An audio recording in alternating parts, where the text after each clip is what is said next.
Okay. Yeah, my name is Chua. I am the president of Asia Pacific for Mary Kay from Singapore. And I've been with Mary Kay for 19 years. Joined Mary Kay when I came in from Hollywood.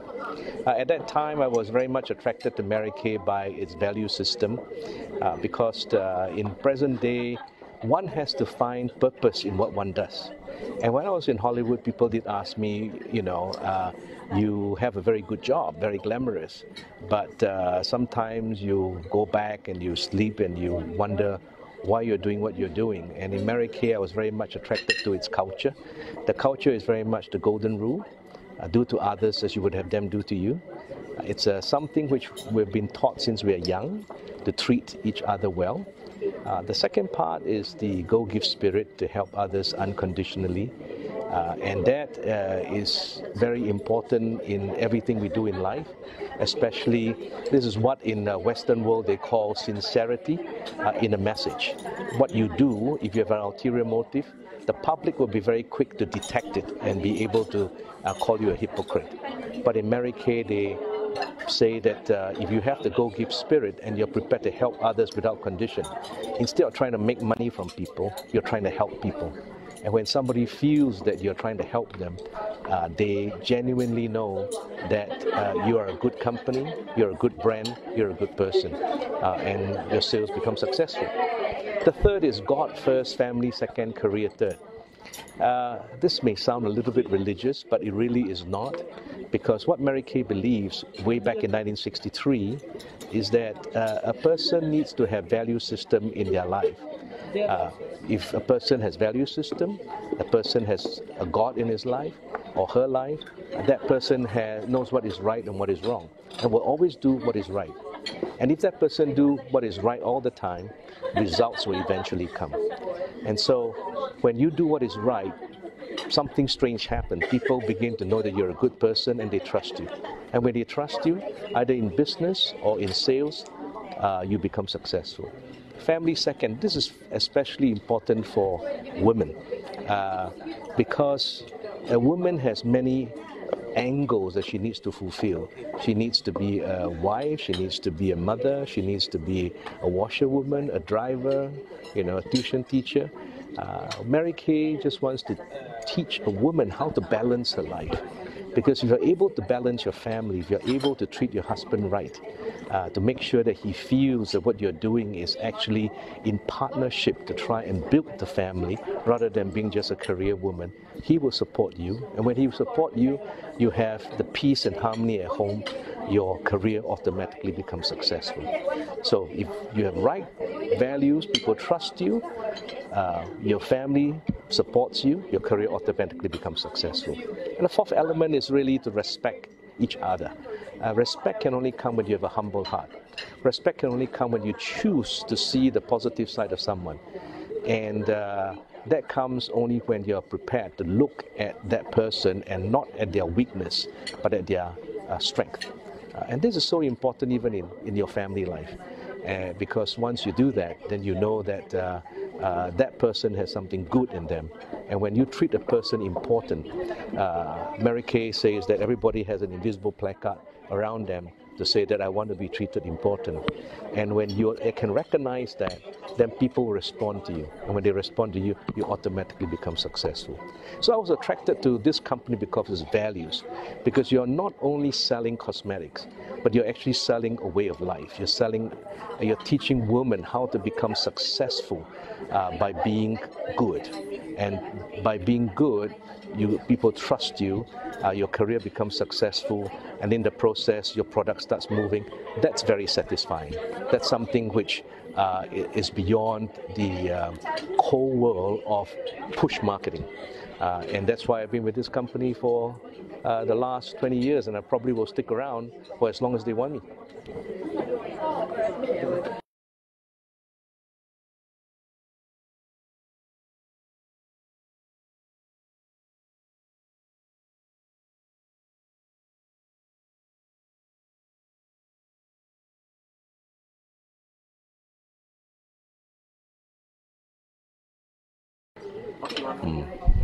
Okay.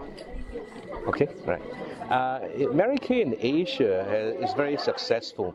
I actually give a lecture in certain universities on the market entry by culture. People, many companies talk about coming into a market by pricing, by positioning, by product, by technology, but very, very few companies talks about coming into a market by selling the culture.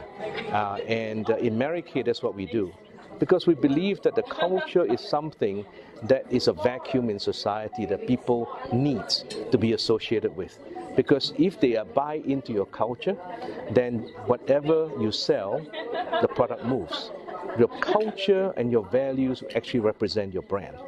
And so we became very successful in Asia. In fact, currently Mary Kay is bigger than in Asia is bigger than the United States of America. China alone is bigger than the United States of America. In Malaysia, we started Malaysia, I think, in about 13 years ago. And today, I think Malaysia is one of our shining stars. It's been growing consistently in the last, I would say 13 years, double digit. And currently, I believe we are ranked number 7 in terms of beauty brand. Can we do better? Absolutely. I think we've just started in Malaysia. We are prepared to invest here because I think the brand, the product is just now getting known. And if we can be successful in a competitive market like China, I know that we can be successful in Malaysia too.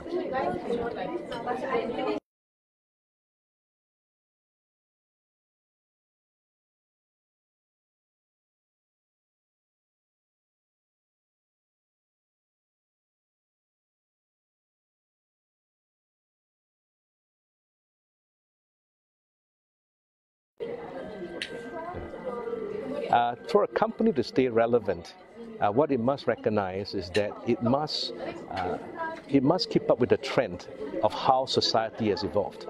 And every one of us know that society has evolved quite a bit in the last, I would say, last decade.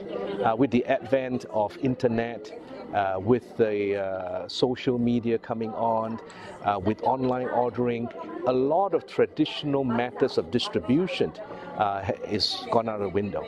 So for Mary Kay to remain relevant, we have to go back to meeting the needs of present-day women. We started a campaign called Looking for the Mary Kay Face. And that campaign actually stems from my daughter, because a Korean pop group was looking for the next Wonder Girl.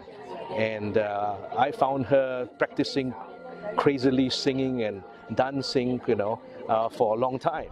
And I was wondering what in the world is happening. And then I realized that she went to queue up for 8 hours so that she wanted to be selected, to be considered for the group. And that got me thinking, present-day young ladies really want people to admire them. And, they want people to admire them through being an actress. They want people to admire them by being a singer. And they want people to admire them by being an international model. And since Mary Kay is a company that makes dream comes true, what we did was start this campaign whereby we go around searching for the face of Mary Kay every year. And the winner of that gets to be sent to New York for training to become a model. And I am amazed by the transformation of these ladies. They have never had any experience before. And this exercise has brought in so many young consumers and customers for us and keep us relevant. The second thing that keeps us relevant is technology. I think mobile technology is something that everyone has right now. And I think we are one of the forefront in developing mobile technology. WhatsApp, not only as a tool for sales, but actually for our own Mary Kay community to chat with each other. We're already implementing that in China very successfully, and we'll be implementing it in Malaysia shortly.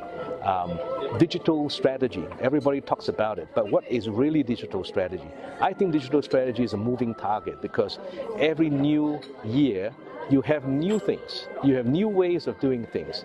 So every company must have a digital platform to add on, and we are also having that where we are not only able to reach out through digital, the online medium, how to reach new customers, but also allow them a platform for them to chat about our products, to chat about our values, to chat about our opportunities. Because through that, you find that if your company is doing the right things, the very few things that people will talk bad about you. And even if there's that one person who talks bad about you, there will be 10 others who will come and defend your brand.